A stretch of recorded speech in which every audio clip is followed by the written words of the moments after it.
Graça e paz do Senhor Jesus. Boa tarde a todos os que estão entrando em contato conosco. Primeiro vamos orar, eu vou inverter um pouquinho. Vamos falar com Deus e em seguida estaremos lendo Apocalipse, capítulo 1, versículos de 1 a 8. Assim eu dou tempo para que eles se ajustem diante da televisão e possam acompanhar a mensagem, é direito deles, né?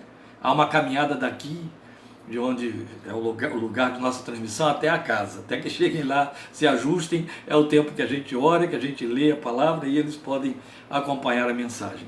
Vamos falar com Deus e rogar que por sua graça o seu Espírito aplique a palavra desta tarde em nossos corações, colhendo de volta frutos de adoradores através da nossa fé, em nome do Senhor Jesus. A Ti louvor e glória, como acabamos de cantar, eterno Pai, e a nossa gratidão profunda pela oportunidade tão maravilhosa que se repete desta liberdade de comunicação com tua igreja, teus filhos, estas vidas que nós estamos podendo ver aí nesse contato e aqueles que depois estaremos identificando também, à medida em que vão se identificando como espectadores. E muito especialmente essa liberdade que temos de falar da Tua palavra, de ouvir nela a Tua voz, de beber nela, embeber a nossa fé na revelação dessa palavra, para que ela produza aqueles nutrientes espirituais que voltam para Ti como frutos de glorificação ao Teu santo nome. Sabemos que Apocalipse, meu Deus, livro profético, é um livro de encorajamento para a igreja e também um livro que desvenda para nós, que descortina para nós, abre as janelas da glória que está em Ti, para que Te admiremos e Te adoremos, porque nos buscas como adoradores verdadeiros que Te adorem em espírito e em verdade. Por isso serve-te desta palavra nesta tarde para que encontres em nós verdadeiros adoradores, como é o Teu direito e o Teu desejo, para o que também nos tens comprado pelo sangue de Teu santo Filho Jesus. Fala conosco, te rogamos, e permite que esta palavra perdure em nossos corações por todos os nossos dias, no santo nome de Jesus, a palavra viva de Deus, por quem oramos a Ti e Te agradecemos. Amém, amém. Nossa leitura, amados, como dissemos, está aí em Apocalipse, capítulo 1, leremos os versículos 1 a 8, nosso tema é o que temos no Senhor. Então você já vai ler o texto de Apocalipse com esta consciência de que este é o assunto de que vamos tratar, e à medida que vamos lendo, procure ir absorvendo o que temos no Senhor, procure ir identificando o que temos no Senhor. Segundo a versão que eu estou usando, meu texto começa dizendo: revelação de Jesus Cristo, que Deus lhe deu para mostrar aos seus servos o que em breve há de acontecer. Ele enviou o seu anjo para torná-la conhecida ao seu servo João, que dá testemunho de tudo o que viu, isto é, a palavra de Deus e o testemunho de Jesus Cristo.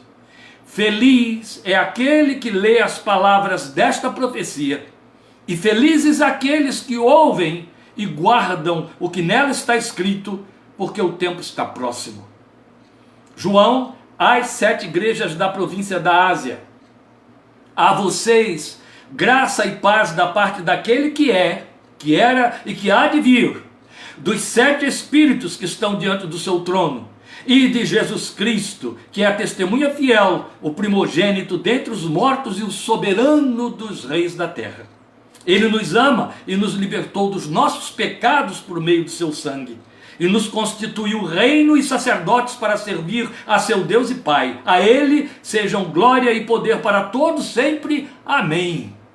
Eis que Ele vem com as nuvens, e todo olho verá, até mesmo aqueles que o traspassaram, e todos os povos da terra se lamentarão por causa dele. Assim será. Amém.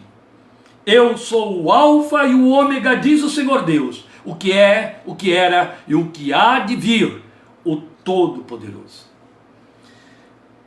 Amados irmãos, este é o texto.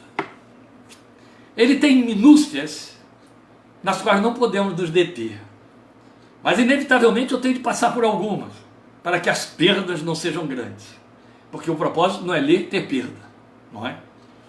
Mas são minúcias sobre as quais não podemos nos deter, pelo menos passar sobre elas. Por exemplo, eu chamo a sua atenção de volta ao versículo 3. Feliz aquele que lê as palavras desta profecia, e felizes aqueles que ouvem e guardam o que nela está escrito, porque o tempo está próximo. Parece que é algo de fácil entendimento, e na verdade é. Mas se você não se deter na leitura do texto, você perde alguma coisa muito importante que não pode deixar de ser considerada. Há uma mudança aqui de sujeito e de verbo. Quando ele está falando do trato da igreja com a palavra. Observe, feliz aquele, isso é singular, feliz aquele que lê. Depois ele muda para o plural. Felizes os que ouvem e guardam. Pressupõe-se então que a proposta de João é que aquele que lê está inserido no grupo plural que ouve e guarda também. Do contrário, ele é apenas um leitor frívolo, superficial, que só cuida da letra. A bem-aventurança que alcança o grupo, o alcança na sua individualidade. Mas é interessante que é como se ele estivesse dizendo assim, um lê e os demais ouvem. Ou também ouvem, porque quem lê, ouve. E guardam, porque quem lê, ouve e também guarda. Voltaremos a esse ponto, mas eu só quero mostrar a você essas minúcias que são por demais importantes, porque o Espírito de Deus não joga palavras. Temos dito isso no que diz respeito à revelação da palavra de Deus. Elas são uma comunicação direta, e comunicação é de que trata o livro do Apocalipse. O livro do Apocalipse é uma carta, uma magna carta, uma imensa carta, subdividida em bilhetes, que foram dados a 7 igrejas da Ásia, escolhidas, né? Mas o livro todo é uma carta enviada à igreja do Senhor, que passa primeiramente por 7 que são levantadas simbolicamente para representar o todo. Não tem tempo para me deter sobre isso, neste exato momento eu estou pregando sobre isso em São Paulo, porque eu tive de gravar uma mensagem que está indo ao ar agora, e aqueles queridos irmãos, dentro de meia hora, estarão ouvindo essa mensagem, e eu estou tratando de dados aí sobre o Apocalipse, que eu já não vou considerar com vocês, mas estive considerando com eles lá, mas eu abordo esse ponto, de que aquelas 7 igrejas da Ásia Menor, aquelas que são escolhidas e aí nomeadas com seu endereço de Éfeso até Laodiceia, elas não são as únicas que existiam na ocasião, já havia dezenas, e não são as únicas que estavam com aquelas características e que precisavam da mensagem do Apocalipse. Elas são tomadas como a representação do todo, porque elas representam o que somos como igreja, igreja de todas as épocas, em todos os tempos. E isto significa, antes de mais nada, que Apocalipse é um livro para todos os tempos. Apocalipse não é um livro para a primeira geração de crentes e nem foi escrito para uma última geração de crentes, como pretendem alguns. Seria estupidez, para não dizer mais. Apocalipse foi escrito para o tempo da igreja, que já corre 12.000 anos. Alcança da primeira geração à última que virá.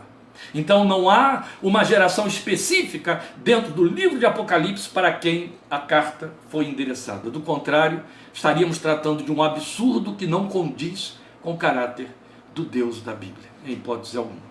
Então o livro todo, ele foi escrito com o compromisso de comunicar à igreja de todas as épocas uma palavra de ânimo, encorajamento e consolação. Exatamente porque ele se auto-anuncia como profecia, alguns olham para o livro de Apocalipse, dado o desdobramento e a forma como ele se pronuncia, que ele é um livro de predições. Vou surpreender você com uma informação de quem se detém sobre esse livro há longos anos. Apocalipse não é um livro preditivo. Ele tem inevitavelmente alguma coisa de predição nele, mas esta não é a sua proposta. E lamento pelos que só veem isso no livro.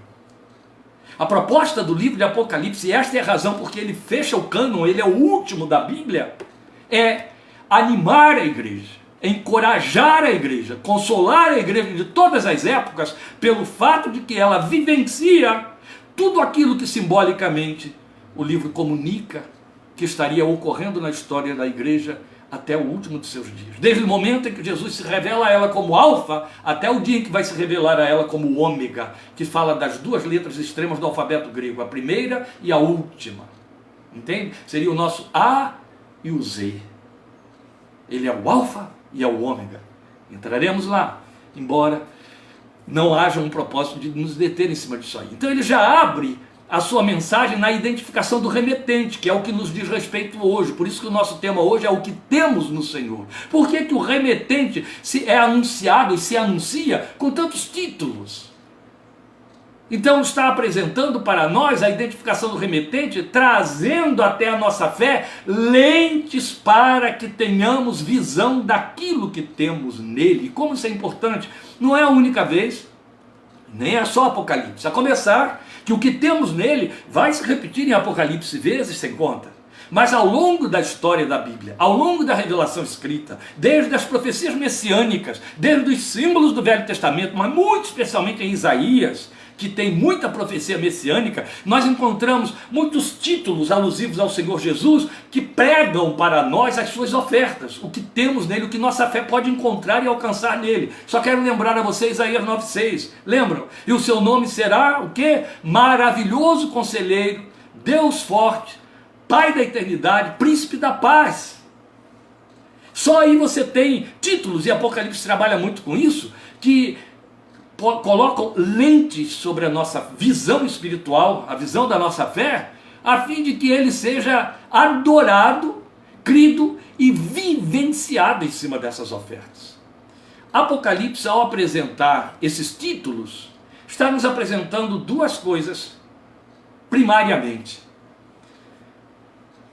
O que temos nele, para enriquecimento da nossa fé, para que saibamos conduzir a nossa fé na forma de buscá-lo, e o que ele é, para que o admiremos e o adoremos, porque nunca devemos esquecer, meus queridos, que nós fomos estabelecidos e chamados no sangue de Jesus, na obra do seu sacrifício na cruz do Calvário, para sermos adoradores do verdadeiro Deus.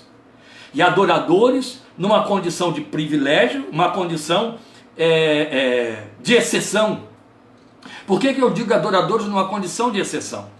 Porque o Deus que havia criado o céu e todos os seres celestiais não precisaria da minha adoração e da sua. Afinal de contas, ele tem anjos adoradores que o adoram de forma perfeita. Afinal, lá não há pecado, jamais houve queda. No entanto, cria o homem, salva, resgata a mim e a você no sangue de Jesus e estabelece que nos tornou seus adoradores, reino e sacerdotes, para oferecermos a eles sacrifícios espirituais agradáveis. Nos tornou reino e sacerdotes para que sejamos adoradores, tal como Jesus disse à mulher samaritana. O Pai busca adoradores que o adorem em espírito e em verdade. O salmista já tinha dito isso: nasci para te adorar. Porque Deus, por isso que eu digo que adoradores em caráter de exceção, Ele vai querer a minha e a sua adoração, porque ela tem lastro, entende? Ela tem lastro. Afinal de contas, ela não é o impacto livre da sua glória sobre mim que recebe como resposta a admiração e a adoração. Ela é uma conquista. Eu vivo sob dores, você vive sob dores. Vivemos num contexto de miséria, de desgraça, de fome, de morte, de governos. Somos brasileiros, quer dores piores. Vivemos num contexto como crente de sermos crentes do ano 2021, nesta geração onde prolifera tanta malignidade e outras coisas mais. Como todo ser humano, ganhamos o pão com o suor do nosso rosto e literalmente vivemos sob dores que nos levarão inevitavelmente à morte, da qual a maioria quer se livrar através de oração. Ore por mim, há um diagnóstico tal, nosso direito. Mas vivemos sob tentações também. Vivemos como pecadores. Vivemos aflições deste tempo. Vivemos aflições que nos são infligidas por terceiros e aflições que emergem de dentro da nossa própria natureza. Somos a nossa própria pedra de tropeço. Mas uma vez conquistados por Jesus, uma vez que o seu Espírito passa a morar dentro de nós, uma vez que nos dá nova natureza, uma vez que abre os nossos olhos e nos coloca algo que o ser humano normalmente não tem, o filho de Adão: esperança, esperança de eternidade, visão celestial, nós então adquirimos novos aromas e novos sabores, nova visão, novas perspectivas, conhecemos o nosso Deus. Conhecemos o amor do nosso Deus, conhecemos e sentimos e vivenciamos a companhia do nosso Deus, o suporte, transferimos para Ele nossas expectativas, nossas aflições, nossos sonhos, nossos desejos. Nós vemos nele a perspectiva e possibilidade de realizações. Nós encontramos nele o conselheiro diante de quem podemos despejar nossos lamentos, nossas angústias, nossas frustrações. O magnífico terapeuta o amigo ser igual. A grande surpresa para a nossa fé. Vivemos uma realidade, uma proposta, que quando não éramos dele como os demais, não podia haver. O céu tem um sentido para nós. O futuro tem outras perspectivas. E a vida real, a vida do presente, ela é feita sob dores e alegrias, transes e delícias, como dizia a missionária Dorcas, nos cumes e nos vales, e passando por tudo isso, e em meio a tudo isso, sob frustração, sob perseguição, sob alegria, conquistas, das quais testemunhamos em cultos, no ouvido de um amigo chegado, nós o adoramos. Em meio a tudo isso, fazemos mais do que sermos mendigos da fé, sermos miseráveis, pedintes, pedintes, pedintes, como os filhos da sanguessuga, como diz Provérbios. Nós damos o que ele espera, damos o que ele quer, damos o louvor e adoração que emerge como subproduto de todas estas coisas que estamos falando aqui, de alegrias e desgraças. Se sofremos como Jó, nós recorremos a ele, nós o adoramos. Se estamos extasiados, conquistadores, triunfantes, nós adoramos a ele, nós tributamos a ele o louvor de todas estas coisas, ou seja, no suor do nosso rosto com que comemos o pão, no suor do nosso rosto nós adoramos o nosso Deus. Na casa do luto nós adoramos o nosso Deus. No som de festas nós adoramos o nosso Deus. Somos adoradores. Não é que alguém nos mandou adorar. É que às vezes, até quando suspiramos, é como se dentro de nós o coração jogasse para fora: ó Senhor, o glória ao teu nome, Senhor. Conheci um pastor já idoso, eu o conheci muito idoso, mas ele já era pastor há dezenas e dezenas de anos antes que eu o conhecesse. Ou melhor, eu já o conheci de nome, mas tive a oportunidade de privar com ele poucas horas, num domingo em que ele esteve na igreja Fluminense, e eu então pude almoçar com ele, pude estar com ele. Uma característica daquele irmão, e era muito interessante, é que ele tinha um vício que era abençoado demais. A cada 2, 3 palavras do que dissesse para nós, ou quando houvesse silêncio entre os interlocutores, ele glorificava: glória a Jesus, aleluia, Senhor. Alguém diria uma mania. Não, eu não conseguia ver isso. Eu via naquele homem um adorador contínuo. Contínuo. Denise tem uma prima, ela não sabe disso. Denise que está aí nos assistindo, ela tem uma prima que nem a prima sabe disso. Que há dezenas de anos atrás, eu fui com eles, com um grupo da nossa igreja, para um acampamento lá no interior do Espírito Santo. E ela foi também. E é evidente, nós homens ficamos num alojamento longe, e as mulheres ficaram num alojamento aconchegante, mais agradável. O nosso era terrível. E se espalharam, mas eram centenas de pessoas, centenas de homens e centenas de mulheres. Era um acampamento muito concorrido. E como Dorcas estaria lá, embora não fosse a ministrante, eu quis ir, e levamos um grupo da igreja. E essa prima da Denise ficou lá no meio daquelas mulheres, das que foram conosco e todas as outras que se conheceram lá, de várias igrejas. E muito interessante que 2 dias depois do acampamento havia uma conversa correndo entre as pessoas, e olhavam para ela, ela canta, ela tem uma voz magnífica, e olhavam para ela e comentavam: essa menina, ela glorifica quando está sonhando, enquanto está dormindo ela está glorificando. Todas as que dormiam à volta dela ouviam ela glorificar e pensavam que ela estava orando, não iam ver, ela estava dormindo, ressonava e saía louvor pela boca. Acho que esse é o grande sonho de Deus a meu respeito, a seu respeito. E ele investe tanto nisso, para que o admiremos e o adoremos. Apocalipse foi escrito com este propósito, meus queridos. Apocalipse foi escrito com o propósito de te dar subsídios para que você adore, e nesses subsídios você encontre coragem, encontre ânimo, encontre força para avançar, para continuar adorador, para ir à frente, encorajamento e consolação, a fim de que debaixo desses insumos você o adore cada vez mais. Então é interessante que as ênfases são quase exaustivas e elas se repetem ao longo desta magna carta que é o livro. Agora, o que ele quer que saibamos em primeira mão? É evidente que ele quer que saibamos quem ele é, por isso que ele se apresenta desse jeito. Ele quer que saibamos quem ele é, como já dissemos, para usufruirmos o que nos é dado, saber para nosso consolo, para fortalecimento de nossa fé, e subsídios para que o admiremos e o adoremos como ele merece receber. Então, aqui nós temos um anúncio diferenciado da Trindade Divina, nos versículos 4 e 5. Voltemos a eles aí, por favor. Apocalipse 1, 4 e 5. O texto diz assim: João às 7 igrejas da província da Ásia. A vocês, graça e paz, da parte daquele que é, que era e que há de vir, dos 7 Espíritos que estão diante do seu trono, e de Jesus Cristo, que é a testemunha fiel, o primogênito dentre os mortos e o soberano dos reis da terra. Aí está a Trindade evocada em 2 versículos, aliás, né? Passa do 4 para o 5. Então, já de imediato, ele está nos apresentando quem ele é. O Deus triuno, que se manifesta na pessoa do Pai. Então, são formas tríplices, não é? Para o Pai, formas tríplices para o Filho, e formas sétuplas para o Espírito Santo. Ah, que interessante, está tudo aqui. Só nesses 2 versículos, nessa transição de versículos 4 para 5. Então veja bem, o Pai e o Filho apresentados em formas tríplices, porque apresentam-se 3 características do Pai, 3 características do Filho, para manter essa triplicidade que aponta o tempo todo o Deus triuno no qual nós cremos, que leva os islamitas a pensarem que nós adoramos 3 deuses. É assim que eles pensam. E também pretendem dizer isso os jeovitas, mas não é nada disso. É o único Deus em 3 formas distintas, não é?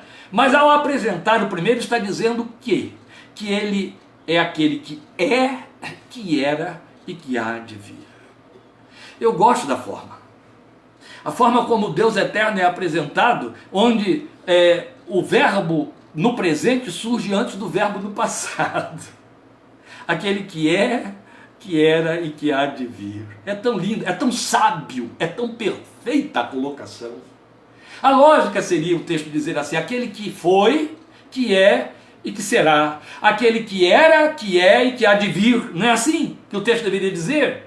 Mas a forma dos verbos, ou o tempo verbal, está invertido. Começa com o presente. Aquele que é, aquele que era e aquele que há de vir. Então você tem presente, passado e futuro. O passado está no meio. O passado está entre o presente e o futuro. Sabe por quê? Eu e você, crentes de todas as gerações, meus queridos, seus netos serão crentes em nome de Jesus se ele não voltar antes, se ainda tivermos planeta. Seu neto, se você o criar no caminho do Senhor, se os pais dele criarem no caminho do Senhor, será crente no Senhor Jesus. E a ele quanto a você, a eles quanto a você, diz respeito o presente e o futuro. O passado não me pertence mais. O meu passado não pertence mais. Ontem foi sábado, acabou. Foi-se. Vai ficar só na memória da história. Só 2 coisas me pertencem, o presente e o futuro. Ainda assim eu só posso dar conta do presente. O futuro é apenas expectativa. Entende? Olha a perfeição da revelação. Ele se apresenta dizendo assim: olha bem, eu sou. Aquele que é, eu sou. É disso que eu e você necessitamos. Eu preciso que ele continue sendo. Ele está sendo Deus. E aí ele poderia dizer assim: eu serei. Eu sou e eu serei. Que garantia, diria minha fé atônita, enfraquecida, eu tenho de que ele será como está sendo. Aí ele me diz: há um equilíbrio no meio. Eu sou um testemunho, eu dou prova de mim mesmo. É só você saber quem eu fui. Entende? Eu sou e eu serei porque eu era. Se você quer saber como eu serei e como eu sou, olhe para quem eu fui. Eu era, por isso eu sou. Eu era, por isso eu serei. Eu era, por isso eu sou, e porque eu era e sou, eu serei. Aí pastor, ficou confuso? Ficou? Não, querido, o Espírito Santo está aí, ó, que ele sopre sobre o seu entendimento e abra seu coração. É só uma questão de fé, para que você entenda. Não temos de entender a Bíblia com inteligência, temos de entender com sabedoria. Inteligência deixa para a filosofia e a sabedoria humana. Fé trabalha com sabedoria. Entende? O que ele está dizendo é: eu tenho um passado que testemunha a meu favor. Onde está ele, pastor? Esse passado está todo revelado aqui. Por que Apocalipse é o 66º livro, que tem 65 antes, a respeito dos quais Deus já se pronunciou, já se deu a conhecer? Amém? Então ele está dizendo, eu sou esse. Como Deus Pai, eu sou esse. Aí coloca o Espírito Santo como no segundo lugar. Se você prestar bastante atenção, foram os credos que puseram o Espírito Santo como terceira pessoa da Trindade e Jesus como segunda. Mas se você vem para dentro do Evangelho, você vai encontrar o escalonamento feito desse jeito. Pai, Espírito e Filho. E se você vai para Hebreus, o texto continua dizendo, nos últimos dias Deus nos falou através do Filho. Coloque-se ele como terceira pessoa, porque Jesus disse, vem aí o outro Consolador, eu vou para o Pai e ele enviará o outro Consolador. E como é o terceiro personagem que surge no trato com a igreja, especialmente no livro de Atos, e a partir dali, aí ele ficou catalogado na confissão como terceira pessoa. Mas na verdade ele se apresenta o tempo todo, é apresentado o tempo todo como segunda pessoa, porque ele já surge lá no Novo Testamento, no Velho Testamento, de forma muito explícita, bem em paralelo com a pessoa do Deus Criador, do Deus Eterno. Então ele anuncia-se como sendo o Deus Pai, que era, é e há de vir, o Deus da história, o Deus da travessia do Mediterrâneo, do Mar Vermelho, o Deus da cova dos leões, o Deus que derrubou Jericó, entende? O Deus que parou o sol em Gibeon, é a atenção à oração de um homem, e por aí afora, Deus de Davi, Deus de Abraão, Deus de Isaac, Deus de Jacó. Ele tem todo um passado de testemunho da história dele, de que deu conta na vida do seu povo. É o mesmo Deus, ele está dizendo, aquele Deus que fez e realizou, está aqui com você, sou esse mesmo, inteirinho, não deixei nada lá fora no passado, sou esse, vou continuar assim lá na frente, no seu amanhã, meu filho, no seu amanhã, minha filha, aleluia, amém? Depois vem Jesus, aí ele vai apresentar, e de Jesus Cristo, e dá 3 títulos para o Filho de Deus, que é a testemunha fiel, o primogênito dentre os mortos, e o soberano dos reis da terra. As 3 coisas estão interligadas. Mas percebe que a ressurreição está colocada no meio também? Oh Deus, como é bom meditar nessa palavra, não é, gente? Ela me surpreende sempre. A ressurreição está no meio. Jesus é a testemunha fiel do plano de Deus a meu favor, do plano de Deus para este mundo, do plano de Deus para a história dos homens. Testemunha fiel porque o que Deus prometeu cumpriu nele. Testemunha fiel porque ele testificou do Pai entre os homens. E ele é o soberano dos reis da terra. Se ele não ressuscitasse, ele teria caído como testemunha fiel e jamais viria a ser o soberano dos reis da terra. Por isso que a ressurreição está no meio. Primogênito dentre os mortos. Ele é a testemunha fiel. E por testemunha fiel, eu quero só lembrar a você uma forma como ele testifica para mim e para você. Essa forma como ele testifica para mim e para você, Paulo nos falou dela em Romanos 8,14, 8,15, dizendo que o Espírito de Deus, o Espírito do Filho, testifica dentro de mim e de você que somos filhos. E o Espírito que está dentro de você como o Espírito do Filho de Deus. Jesus é a testemunha fiel da fidelidade de Deus, do amor de Deus por você. Jesus é a autenticação do amor que Deus tem por mim e por você. Daí a palavra ter dito, Deus amou o mundo, Deus amou você, Deus amou a mim, de tal maneira que deu o seu Filho. Jesus veio e testificou desse amor. Jesus veio e provou, de fato, o Pai amou. Olha eu aqui, Ele me deu, eu desci, eu vim. Filipenses capítulo 2, bendito Deus. Primogênito dentre os mortos, você vai ser levantado, você estará de pé, você vai voltar à história, glorificado, porque Ele se levantou primeiro. Aleluia, Ele venceu a morte, e Ele venceu a sua morte, Ele venceu a minha morte, Ele venceu, não há morte, há apenas esperança de vida eterna e vida com Ele para sempre, amém, glória ao seu nome.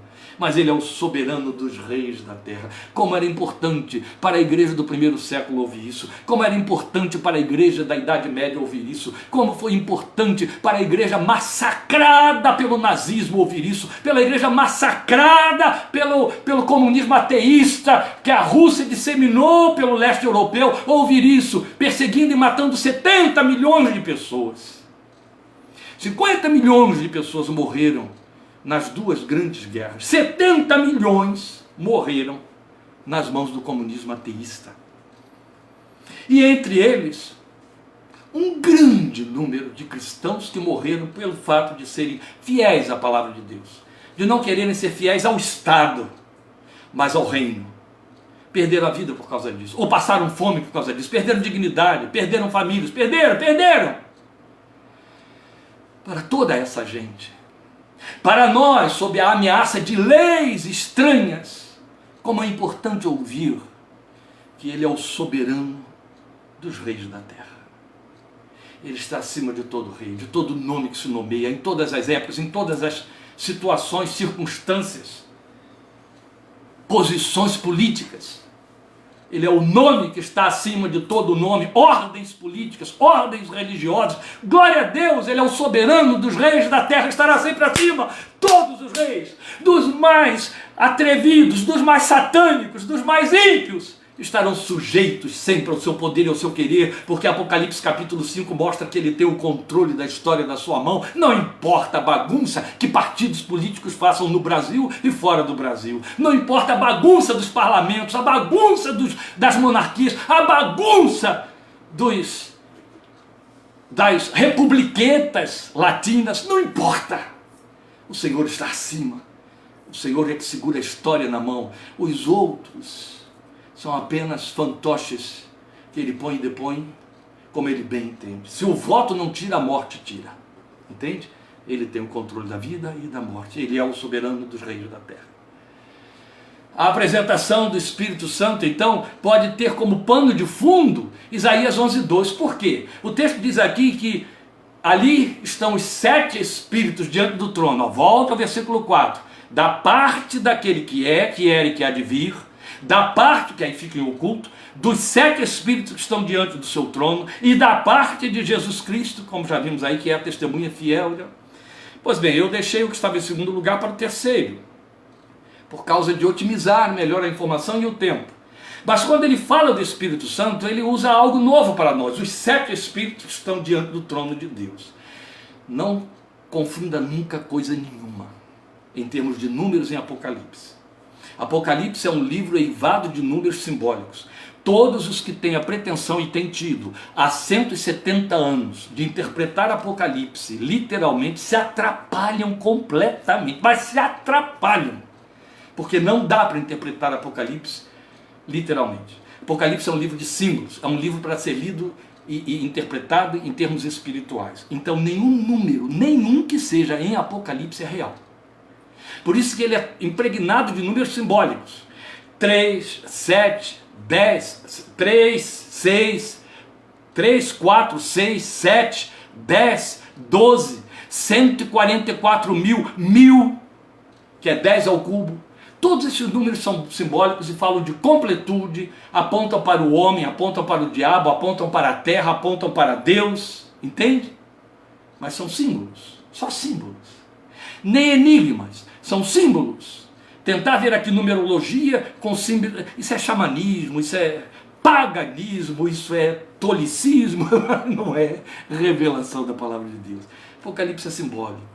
Quem recebeu este livro na primeira geração, quem ouviu porque era analfabeto, quem leu porque sabia ler, entendeu a linguagem.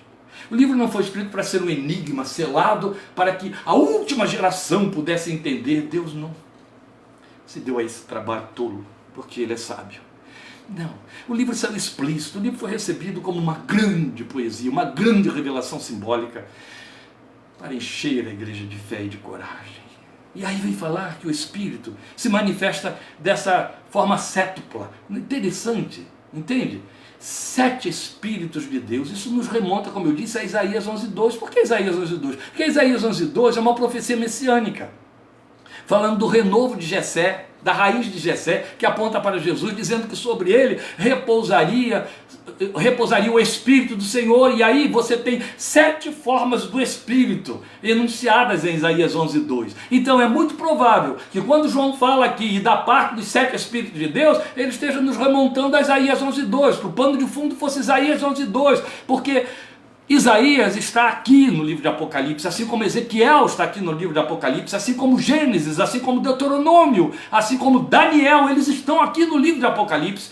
João não escreveu esse livro sozinho, João debruçou a sua cabeceira sobre a profecia do Velho Testamento, e aqui está Isaías. E aqui está Isaías já na abertura do livro, nos apontando capítulo 11, versículo 2, quando diz para nós que aquilo que para mim parece mais do que evidente, quando o texto vai mostrar uma exposição do significado dos 7 Espíritos. Onde está isso? Você vai ver. Primeiro, o Espírito do Senhor repousará sobre ele. O Espírito do Senhor repousará sobre ele. Espírito de senhorio. O Espírito de Senhor. É isso que o texto está dizendo. Quando diz o Espírito do Senhor, está dizendo Espírito de Senhor repousará sobre ele, cumprindo a profecia que disse o próprio Isaías, e o principado está sobre os seus ombros. E o tempo está avançando e eu também tenho que avançar. O Espírito do Senhor repousará sobre ele. Então, Espírito de Senhor, Espírito que dá sabedoria, minha versão usa o verbo dar, Espírito que dá sabedoria, e aí a palavra Espírito e o verbo ficam em oculto a partir daí. Espírito que dá entendimento, Espírito que traz conselho, Espírito de poder, Espírito 6 agora, que dá conhecimento, e Espírito de temor do Senhor. 7 Espíritos de Deus. Depois, tudo gira a partir daí, através da pessoa e obra do Filho. Então o Pai é apresentado de forma tríplice, o que é, o que era, o que é, o que era, o que há de vir. O Filho é apresentado como fiel testemunha, primogênito dentre os mortos e soberano dos reis da terra de forma tríplice. E o Espírito é apresentado como 7 manifestações divinas. Espírito de Senhor, Espírito que dá sabedoria, Espírito que dá entendimento, Espírito que traz conselho, Espírito de poder, Espírito que dá conhecimento, Espírito de temor do Senhor. E os 7 estão interligados, muito belo. Como ele é o Senhor, ele tem o poder de dar sabedoria, e ao dar sabedoria, dá entendimento. São duas coisas diferentes. Ao dar sabedoria, dá entendimento. E aí, em cima do entendimento, traz conselho. Espírito de conselho. E o conselho causa necessidade de poder para que se possa realizar o que o conselho disse. E então espírito de poder. E depois espírito de conhecimento para que se possa exercitar o poder na hora e no lugar devido. E por conta de tudo isso, e fechando tudo isso, espírito de temor do Senhor, porque a manifestação do poder de Deus requer o temor.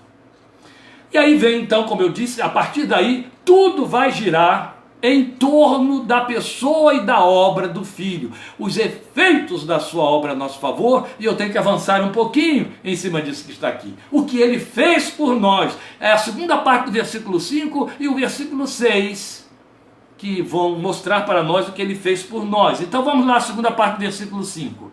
O texto, depois de dizer que ele é o soberano dos reis da terra, diz: ele nos ama e nos libertou dos nossos pecados por meio do seu sangue e nos constituiu reino e sacerdotes para servir a seu Deus e Pai. Percebe de novo uma mudança que temos aqui? Mudança de tempo verbal. Observe, o verbo amar está no presente. E os verbos que falam do que a obra dele realizou foram colocados no passado. Porque nos ama, nos libertou dos nossos pecados e nos fez reino e sacerdotes para servir a seu Deus e Pai. Para servir a Deus e Pai. Mas o texto é claro, a seu Deus e Pai. Jesus nos comprou para Deus. E os cantores de Apocalipse vão dizer isso: compraste para Deus os que procedem de toda a tribo, língua, povo e nação. Para o nosso Deus os constituíste reino e sacerdotes, e reinarão para sempre. Mas volte aqui ao texto do versículo 6 e preste atenção no detalhe de que ele não pôde colocar o verbo amar acompanhando o tempo verbal da libertação e da realização daquilo que ele produziu em nós. Esses dois verbos estão no passado, mas o verbo amar não pode ficar no passado. Ele poderia ter dito: ele nos amou, e porque nos amou, nos libertou, e porque nos amou, nos fez reino e sacerdotes. Não. Por que não? Porque quando ele fala de amar, Ele está falando de algo que continua acontecendo. Entende? É presente, é um presente contínuo. A Bíblia diz que o amor é eterno. Deus é amor, Deus é eterno. E Paulo diz que o amor jamais acaba. É bonito quando João, este mesmo João, chega para mim e para você e diz assim: nós o amamos porque ele nos amou primeiro. Porque ele nos amou, e nos amou quando ainda éramos pecadores. Paulo diz em Romanos 8,31. Lindo, lindo. Porque vai dizer, não pode pôr o verbo amar no passado. Eu acho que João não conseguiria. Porque ele está falando de uma experiência dele, tem que falar para a igreja. Ele te ama, igreja. Ele continua te amando, igreja. Ele te ama hoje como te amou lá no passado. Agora, por que o libertar e transformar em reino e sacerdote ficou no passado? Não é que ficou no passado. Esse é o problema da gente ficar lendo no português e nas linhas da letra. Esse texto foi escrito em grego, um grego pobre. O grego de João era um grego pobre. João não era letrado no grego, como outros autores, como Paulo, de um grego estiloso, como o autor de Hebreus, que era o grego mais depurado do Novo Testamento. Não, o grego de João era um grego truncado, coitadinho. João era um pescador da Galileia. Pode ser que algum amanuense tenha dado uma ajeitada aqui no grego dele para melhorar um pouco. Mas isso não impediu o fato de que, usando uma língua que era profundamente rica e vivaz, ele tivesse que trabalhar com algo que o nosso português não alcança. Veja, quando ele diz assim, ele nos ama e nos libertou e nos fez, ele não está dizendo que libertou lá no passado e fez lá no passado, por isso que está no passado. Não é passado, é forma de realização. Entende? No português, o pretérito perfeito fala de algo que aconteceu lá atrás. É só isso, é tempo. Jogou para o passado, ó, pretérito, passado. E o presente é presente, tá certinho. Ele nos ama, está no presente, ele está nos amando. Mas quando diz nos libertou, não está dizendo fez lá no passado, aconteceu. Porque tem aqueles que, por não entenderem isto, vão pensar assim: ah, ele me libertou lá no dia da minha conversão, mas depois disso eu caí de novo, então não estou mais liberto. E tem até quem se aproveita disso aí, né? Para provar que de fato nunca foi liberto. Afinal de todas as coisas. Não é disso que ele está falando. Quando ele usa o que para nós é pretérito perfeito, aqui é um grego, é uma forma verbal no grego chamada aoristo, que não fala de passado, fala de realização plena, consumada. Amém? Aleluia? Entendeu? Não é português, gente, é grego, mas é gramática. Pois bem, o que o texto está dizendo? Ele realizou uma obra que está pronta. Ele te libertou. Ele realizou uma obra que está pronta. Ele te libertou para transformar você em reino e sacerdote, para servir a seu Deus e Pai. E o servir ficou no infinito. Ó, para servir ficou no infinito. Entende? Ele te ama. Isso não muda. Isso é uma coisa que se repete todo dia. As misericórdias do Senhor se renovam a cada manhã.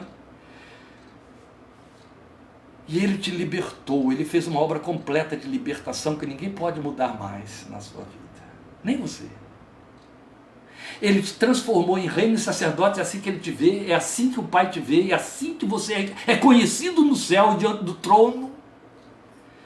Isso está consumado. Ele fez, está consumado. Foi o tetelestai que ele gritou na cruz. Está consumado. O que está consumado? Eu libertei um povo para meu Deus. Eu transformei pecadores e pecadoras em reinos sacerdotes para servir a ti, meu Deus. Tetelestai. Está consumado. Foi feito. Ninguém pode mudar mais isso. Vencemos, Pai. Glória a Deus. Nós somos o fruto dessa vitória.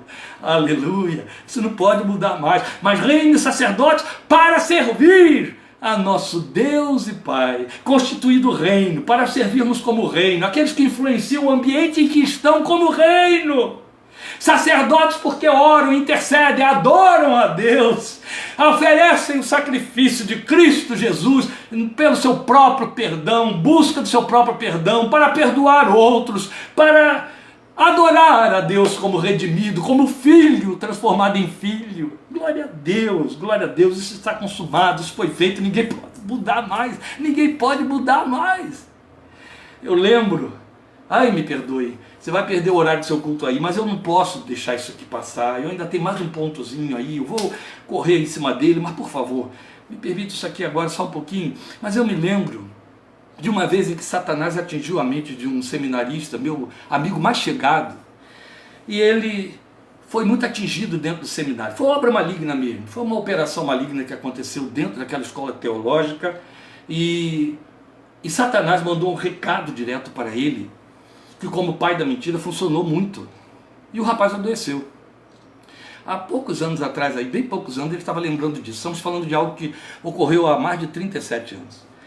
Mas ele estava lembrando disso.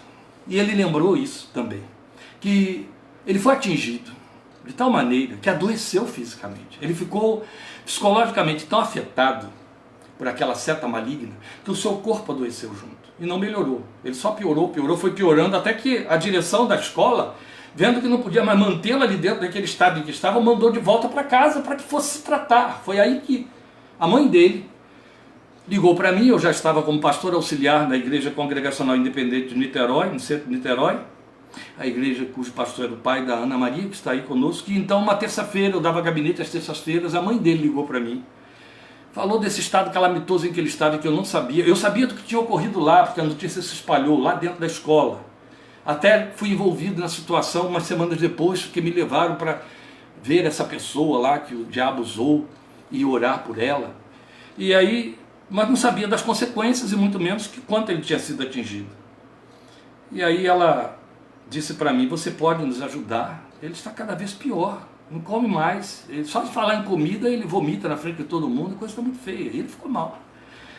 Eu falei: olha, minha irmã, a única coisa que eu posso fazer é conversar com ele, mas eu não posso sair daqui. Ele tem como se deslocar daí era 3 horas de viagem. Chegar aqui e ficar comigo? Ele vai, e veio. Chegou no dia que marcamos. Eu comecei com ele 9 da manhã e encerramos às 6 da tarde. Foi um dia de combate com ele, trabalhando no seu coração, na sua fé, com a palavra de Deus. O que se passava com ele? Ele estava se sentindo derrotado pelo diabo. Ele estava se sentindo dominado por uma sensação de perda completa de posição espiritual. A seta foi muito intensa. E depois de ter um dia de luta, de oração com ele, conversa, Bíblia aberta, o Senhor me levou para Apocalipse, capítulo 12. Um dia chegaremos lá, em nome de Jesus. A magna promessa de Apocalipse, capítulo 12. Eles o venceram. Venceram a quem? Ao diabo. Eles o venceram por causa do sangue do Cordeiro e da palavra do testemunho. E mesmo em face da morte, não amaram as suas próprias vidas. Eles o venceram por causa do sangue do Cordeiro. Abri esse texto na frente dele e disse: quem foi vencido? Ele, o diabo. Quem venceu? Os crentes. Qual foi a causa dessa vitória? O sangue do Cordeiro. Quando foi que o sangue do Cordeiro foi vertido, meu irmão? Foi ontem? Foi semana passada? Foi quando você começou a passar a mão? Não, tem 2000 anos. Você pode mudar isso? Não. O diabo pode mudar isso? Não. O que prevalece como verdade? Ele está vencido. Quem venceu? Eu venci. Venceu por quê? Por causa do sangue. Foi alguma coisa que você fez? Não. Quem fez? O sangue. O sangue. Aí ele foi entendendo. O Espírito de Deus foi abrindo o entendimento dele. O sangue. Foi o sangue. Ele não pode mudar mais isso. Eu já venci. Ele está derrotado. Eu já venci porque o sangue foi a causa. A libertação. Eu fui liberto lá. 2000 anos antes de nascer, eu estou livre, livre, começou a adorar a Deus, coração leve, e ficou liberto. Há 3 anos atrás, ele estava dizendo isso no encontro que tivemos, lembrando, eu não sabia nem que ele lembrava desses detalhes, e dizendo: naquele dia, eu tive uma cura que dura para sempre, para a minha fé. É isso, está consumado, foi feito, e você virou reino e sacerdote para servir a seu Deus e Pai. Está livre. Quando ele te olha, ele te vê reino e sacerdote, ele te vê alguém que é dele para ele, onde o diabo não toca, nem que você queira. Glória a Deus. É isso. Então o que ele fez por nós? Ele nos ama, ele nos libertou dos nossos pecados, ele nos fez reino e sacerdotes para servir a seu Deus e Pai, e não há como mudar essa situação. É servir a Deus como Deus e na condição de Pai como Pai, aleluia. Daí servir como filhos, como filhas. Filho, como eu queria que você se deixasse impregnar da consciência profunda dessa verdade. Você é filho, filho de Deus, foi feito filho de Deus. Não foi você que quis fazer Deus de seu pai, foi Deus que quis fazer de você um filho e pagou na vida do seu filho o preço disso e botou dentro do seu coração esse espírito de filho para que você tenha a mesma cara do filho, o mesmo sentimento do filho, a mesma paixão do filho e o adore como esse filho. Daí esse espírito de filho dentro de você levanta a sua voz e adora o pai e diz: Abba, meu pai. Aleluia, glória seja o seu santo nome. Para terminar, e tenho que terminar, os versículos 7 e 8 nos mostram que ainda há mais. A promessa, as coisas foram realizadas, existe esse presente do cuidado, do amor dele que nos abriga. Ele é a testemunha fiel, mas ele ainda alimenta a nossa fé, alimenta a nossa esperança. Ele diz o que virá. Podemos olhar para frente, há futuro para a minha fé, há futuro para a minha esperança, há uma esperança. Ele é uma promessa, ele nos faz promessa, ele é o Deus de promessa. Então nos versículos 7 e 8, ele nos mostra o que nos promete.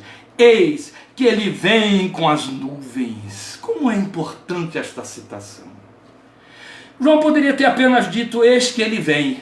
Isso foi dito pelo próprio Jesus várias vezes. Mas como era importante para a igreja ouvir que ele vem com as nuvens. Porque no dia em que ele subiu, e esta foi a última vez que ele foi visto, ele estava sendo visto subindo. Havia mais de 1000 olhos vendo. Até que uma nuvem chegou e o encobriu de seus olhos. E aí alguém começa a falar no meio da multidão. Deveria estar havendo um silêncio profundo de impacto. Ele está indo, nós estamos ficando, ele está indo, estamos ficando. A nuvem o encobre, foi mesmo. Olha, ele entrou para o céu e não vemos mais. Alguém então ouve uma voz, alguma voz, quebra aquele silêncio e diz: varões galileus, por que vocês estão olhando assim para o céu? Este mesmo Jesus voltará da maneira como vocês o viram subir. Ele subiu sobre nuvens que o encobriram, ele virá sobre nuvens que se afastarão e todo olho verá. Por enquanto, há nuvens entre nós e ele, entende? Você não o vê, só ouve. Mas vai chegar aquele dia em que as nuvens sairão e você o verá com o olho nu. Você o verá. Ele vai voltar e nós o veremos. Ouça, meu irmão, minha irmã. Ouça, igreja. Não deposite a sua esperança no que você pode realizar no mês de outubro, dezembro.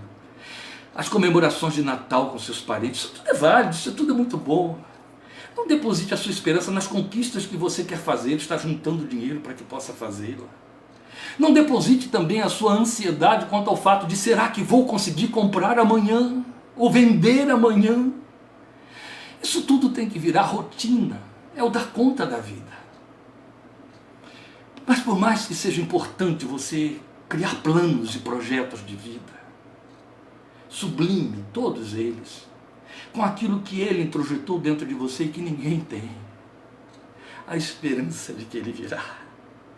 Ele vai voltar para mim, você pode dizer. Voltarei para vós. Se eu estivesse lá, naquele dia, eu teria entendido ele dizer assim: Kleber, eu vou voltar para você. É isso que ele vai fazer. Ele vai voltar. Eu olho para frente e eu penso: meu Senhor virá. Meu Senhor virá. Não precisa que as coisas fiquem ruins demais para que ele venha. Ele virá quando o pai disser: acabou o filho, já deu. Vai lá e vamos encerrar essa história aí. O importante é que ele virá. E quando ele vier, nesse dia as nações da terra se lamentarão sobre ele, todos os povos da terra, mas Filipenses capítulo 2 diz que meus joelhos vão se dobrar e minha língua vai exaltá-lo e glorificar o seu nome. Nesse dia ele estará vindo, as nuvens vão se afastar e nós aqui estaremos aos gritos dizendo: Maranata, Maranata, Maranata, vem, vem, Senhor Jesus. Pode encerrar essa história, não vou ficar pesado, não vou ficar sentindo perda, não vou ficar com a sensação de que as coisas ficaram incompletas. Vem, Senhor, Tu és a minha completude, vem, vem. minha plenitude. Aleluia, glória ao seu nome. Nós o veremos, nós veremos. E aí a promessa é encerrada com uma declaração solene.